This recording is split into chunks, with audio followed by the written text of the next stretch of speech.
या देवी सर्वभूतेषु शक्तिरूपेण संस्थिता। नमस्तस्यै नमस्तस्यै नमस्तस्यै नमो नमः। मेरे प्यारे दर्शकों, माताओं और बहनों, आज शुक्रवार का पावन दिन है और आज हम माता संतोषी की एक ऐसी अद्भुत और कल्याणकारी कथा का रसपान करेंगे जिसे सुनने मात्र से आपके घर की दरिद्रता दूर हो जाएगी और माता आपकी हर मनोकामना पूर्ण करेंगी। अगर आप भी अपने जीवन में दुखों से घिरे हैं तो इस कथा को पूरे भक्ति भाव से अंत तक सुनिएगा। चलिए प्रेम से बोलिए संतोषी माता की जय। मेरे प्रिय भक्तगणों, बहुत समय पहले की बात है। एक गांव में एक बुढ़िया रहती थी। उस बुढ़िया के 7 बेटे थे। 6 बेटे तो दिन भर मेहनत करते थे, लेकिन जो 7वां और सबसे छोटा बेटा था वह थोड़ा सीधा साधा था और कोई काम धंधा नहीं करता था। बुढ़िया अपने 6 बेटों को तो बड़े प्यार से अच्छा भोजन खिलाती थी, लेकिन छोटे बेटे के साथ उसका व्यवहार बहुत ही सौतेला जैसा था। जब 6 भाई काम से लौटते तो बुढ़िया उनके लिए गर्मा गर्म रोटियां बनाती, घी परोसती और बड़े चाव से उन्हें खिलाती। लेकिन छोटे बेटे के लिए वह क्या करती? जो 6 भाइयों के थालियों में जूठन बच जाता, उसी को इकट्ठा करके वह छोटे बेटे के सामने रख देती। बेचारा भोला भाला बेटा बिना कुछ कहे चुपचाप उस जूठन को ही खा लेता। उसे लगता कि उसकी माँ उसे बहुत प्यार करती है और जो दे रही है वही उसका नसीब है। एक दिन छोटे बेटे की पत्नी, जो बहुत ही सुशील और समझदार थी, उसने यह सब देख लिया। उसे अपने पति की यह हालत देखकर बहुत दुख हुआ। उसने सोचा कि उसके पति कितने सीधे हैं, जो अपनी माँ के इस भेदभाव को समझ नहीं पा रहे हैं। वह सिसक कर रोने लगी, पर उसने अपने पति से कुछ नहीं कहा। उसे डर था कि कहीं घर में कलेश न हो जाए। लेकिन भक्तों, अन्याय कब तक चलता है? एक दिन पत्नी ने हिम्मत जुटाकर अपने पति से कहा, स्वामी, क्या आपको पता है कि आपकी माँ आपको क्या खिलाती है? पति ने बड़े भोलेपन से कहा, हाँ भाग्यवान, माँ मुझे बहुत अच्छा खाना देती है। तब पत्नी की आंखों में आंसू आ गए और उसने ढांढस बनाते हुए कहा, नहीं नाथ, माँ आपको आपके भाइयों की जूठन खिलाती है।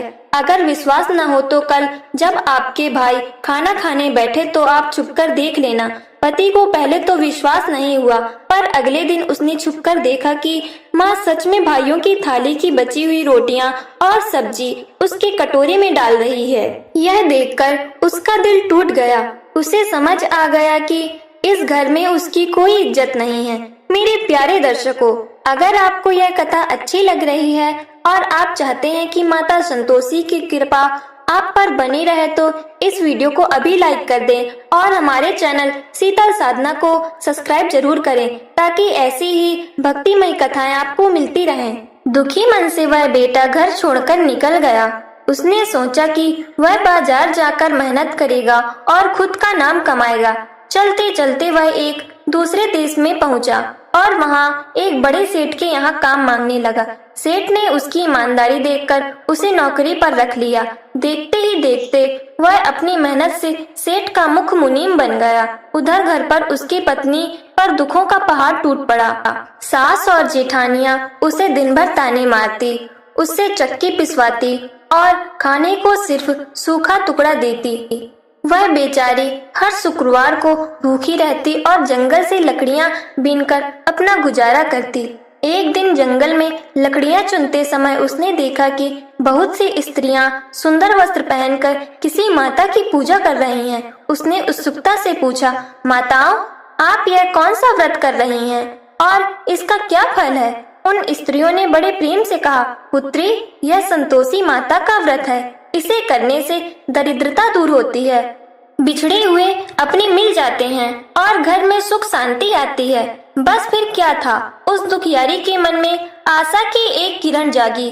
उसने वहीं बैठकर व्रत की विधि पूछी और संकल्प लिया कि वह भी माता संतोषी का शुक्रवार का व्रत पूरी श्रद्धा से करेगी। मेरे प्यारे दर्शकों, माताओं और बहनों, उस दुखियारी बहू ने उन स्त्रियों से व्रत की पूरी विधि पूछी। स्त्रियों ने बताया, बेटी शुक्रवार के दिन नहा धोकर शुद्ध मन से संतोषी माता का व्रत रखा जाता है। इसमें गुड़ और भुने हुए चने का प्रसाद चढ़ाया जाता है, कथा सुनी जाती है और सबसे बड़ी बात यह है कि इस दिन ना तो खुद खट्टा खाना है और ना ही घर में किसी को खट्टा खाने देना है।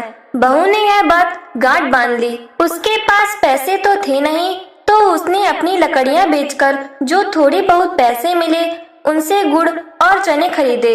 उसने बड़े भक्ति भाव से माता संतोषी का पहला शुक्रवार किया।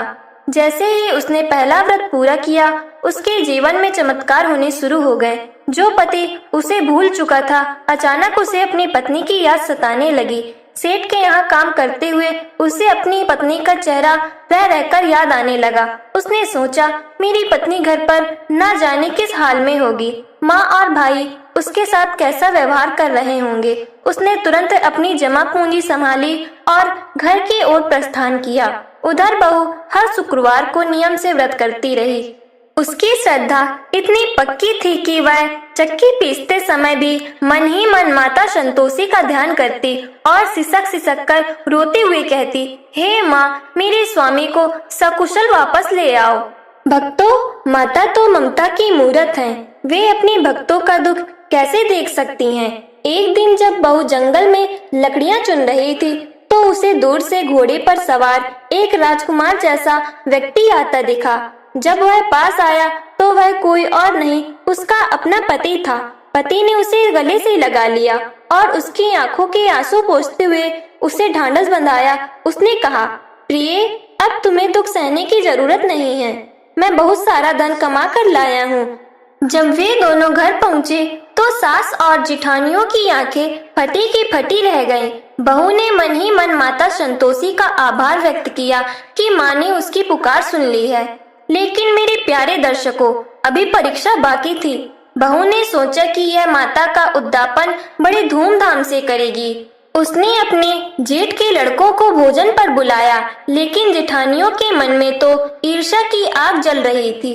उन्होंने सोचा कि कैसे इस बहू का उद्यापन खराब किया जाए। उन्होंने चुपके से बच्चों को सिखा दिया कि जब चाची तुम्हें खाना खिलाए तो तुम उनसे खटाई मांगना। बच्चों ने वैसा ही किया।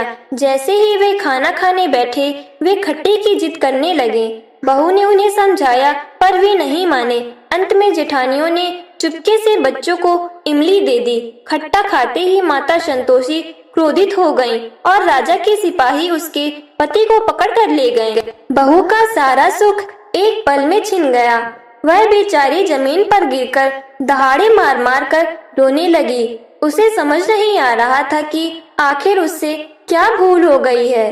वह फिर से उसी गरीबी और तिरस्कार की दुनिया में पहुंच गई। मेरे प्रिय दर्शकों, माताओं और बहनों, जब सिपाही उसके पति को पकड़ कर ले गए तो बहू का बुरा हाल हो गया। वह पागलों की तरह माता की तस्वीर के सामने बैठ गई और सिसक सिसक कर कहने लगी, हे संतोषी माता, मुझसे क्या अपराध हुआ? मैंने तो बड़ी श्रद्धा से आपका व्रत किया था, फिर मेरे सुहाग पर यह संकट क्यों आया? वह रोती रही, बिलखती रही, पर उसे समझ नहीं आ रहा था कि बच्चों ने खट्टा खा लिया था। उसी रात माता संतोषी ने उसे स्वप्न में दर्शन दिए। माता का मुखमंडल सूर्य के समान चमक रहा था। माता ने बड़े शांत स्वर में कहा, पुत्री, उदास मत हो। तेरे उद्यापन में बच्चों ने खटाई खाई है, जिससे मेरा व्रत खंडित हो गया है और यह कोप तुझ पर बरसा है। बहू ने हाथ जोड़कर चरणों में गिरकर माफी मांगी और कहा, हे दयामयी माँ, मैं अनपढ़ और नासमझ हूँ। यह सब मेरी जेठानियों की चाल थी। मैं इसे समझ नहीं पाई। मुझे क्षमा कर दो माँ। मुझे एक मौका और दो। माता तो करुणामयी है। उन्होंने मुस्कुराते हुए कहा, जा बेटी, अगले शुक्रवार को फिर से नियम के साथ उद्यापन कर। तेरे पति को राजा खुद सम्मान के साथ छोड़ देंगे। सुबह होते ही बहू के चेहरे पर एक नई चमक थी। उसने ठान लिया कि इस बार वह रत्ती भर भी चूक नहीं होने देगी। उसने अपनी झोपड़ी को साफ किया और फिर से लकड़ियां बेचकर पूजा का सामान इकट्ठा करने लगी। उधर जेल में बंद उसके पति के साथ भी चमत्कार हुआ। राजा को सपने में माता संतोषी ने दर्शन दिए और कहा, राजन, जिसे तुमने बंदी बनाया है वह निर्दोष है, उसे तुरंत छोड़ दो और उसका छीना हुआ धन सवा गुण उसके पास लौटाओ, वरना तुम्हारा साम्राज्य नष्ट हो जाएगा। राजा सुबह उठते ही कांपने लगा। उसने तुरंत सैनिकों को आदेश दिया कि उस नौजवान को ससम्मान दरबार में पेश किया जाए। राजा ने उससे माफी मांगी, सोने चांदी के सिक्के और कीमती वस्त्र देकर विदा किया। मेरे प्यारे दर्शकों, इधर घर पर बहू अगले शुक्रवार की तैयारी कर रही थी। उसने जेठानियों से हाथ जोड़कर विनती की, दीदी इस बार बच्चों को खट्टा मत खिलाना। पर जेठानियों के दिल तो पत्थर के थे। उन्होंने फिर से वही षड्यंत्र रचा, लेकिन इस बार बहू बहुत सावधान थी। उसने बच्चों के बैठने की जगह पर ही पहरा लगा दिया और भोजन में सिर्फ मीठा ही मीठा परोसा। जैसे ही भोजन संपन्न हुआ, आकाश से पुष्पों की वर्षा होने लगी। तभी द्वार पर घोड़े की टापों की आवाज सुनाई दी।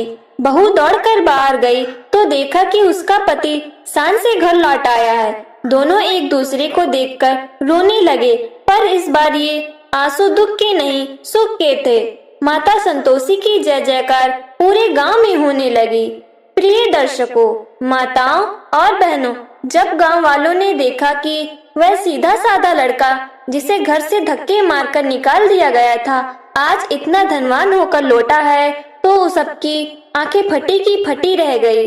बहू ने अपने पति को सब बताया कि कैसे माता संतोषी के व्रत ने उनके जीवन की दशा और दिशा बदल दी है। पति का मन भी श्रद्धा से भर गया।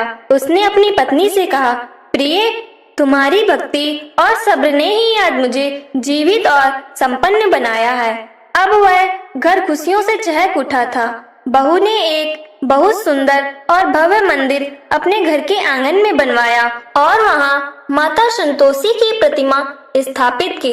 लेकिन भक्तों, सुख आते ही शत्रु भी बढ़ जाते हैं। उसकी जेठानियां जो पहले ही ईर्ष्या से जल रही थी, अब और भी ज्यादा द्वेष रखने लगी। उन्होंने सोचा कि अगर यह बहू इतनी अमीर हो गई तो घर में उनका दबदबा खत्म हो जाएगा। उन्होंने फिर से चाल चली। इस बार उन्होंने गांव के लोगों के बीच यह अफवाह फैलानी शुरू कर दी कि यह धन किसी देवी की कृपा से नहीं बल्कि चोरी का माल है। भोली भाली ग्रामीण जनता उनकी बातों में आने लगी। लोग बहू और उसके पति को शक की निगाहों से देखने लगे। बहू फिर से उदास हो गई और सिसक सिसक कर माता से कहने लगी, माँ, आपने सुख तो दिया, पर यह बदनामी कैसी? क्या आपकी भक्ति का यही फल है? उसी रात गांव के मुखिया को एक स्वप्न आया। सपने में एक दिव्य तेज वाली देवी प्रकट हुई और उन्होंने कहा, हे मुखिया, तुम्हारे गांव में मेरी एक परम भक्त रहती है, जिसे लोग झूठा कलंक लगा रहे हैं। यदि कल सुबह तक तुमने उन दोषियों को सजा नहीं दी और मेरी भक्त से माफी नहीं मांगी तो पूरे गांव में अकाल पड़ जाएगा। मुखिया की नींद खुल गई। वह पसीने पसीने हो गया। सुबह होते ही उसने पूरे गांव की पंचायत बुलाई। जेठानियां भी वहां मौजूद थीं। वे मन ही मन खुश हो रही थी कि आज बहू का अपमान होगा। पंचायत में मुखिया ने गरज कर कहा, किसने यह अफवाह फैलाई है कि यह धन चोरी का है? सामने आओ, वरना माता का कोप सबको भस्म कर देगा। जेठानियां डर के मारे थर थर कांपने लगी। माता की ऐसी महिमा हुई कि उनकी जुबान लड़खड़ाने लगी और उन्होंने सबके सामने अपना गुनाह कबूल कर लिया। उन्होंने रोते हुए बहू के पैर पकड़ लिए और माफी मांगी। बहू का दिल तो कोमल था, उसने सबको माफ कर दिया। उसी दिन से पूरे गांव ने संकल्प लिया कि वे भी श्रद्धा के साथ माता संतोषी का व्रत करेंगे। घर में फिर से सुख शांति का वास हो गया। प्रिय दर्शकों, माताओं और बहनों, अब उस घर में स्वर्ग जैसा सुख था। बहू और उसके पति ने मिलकर एक बहुत बड़ा भंडारा करवाया। उस दिन शुक्रवार था। बहू ने पूरे गांव की कन्याओं और सुहागिनों को आमंत्रित किया। जेठानियों ने भी अब अपने मन का मैल धो डाला था और वे भी भक्ति भाव से काम में हाथ बटा रही थी। चारों तरफ गुड़ और चने की खुशबू महक रही थी। बहू ने स्वर्ण के पात्रों में माता का भोग सजाया और सिसक सिसक कर नहीं बल्कि खुशी के आंसुओं के साथ माता की आरती गाई। जैसे ही आरती समाप्त हुई, पूरे घर में एक दिव्य प्रकाश फैल गया और साक्षात संतोषी माता वहां प्रकट हुई। माता ने प्रसन्न होकर कहा, पुत्री, तेरी कठिन परीक्षा पूरी हुई। तूने दुखों में भी अपना धैर्य नहीं खोया और सुख आने पर भी तेरा अहंकार नहीं बढ़ा। जो भी मनुष्य इस कथा का श्रवण करेगा या शुक्रवार के दिन पूरी श्रद्धा से मेरा व्रत रखेगा, उसके घर में कभी अन्न धन्य की कमी नहीं होगी और उसकी हर मनोकामना पूर्ण होगी।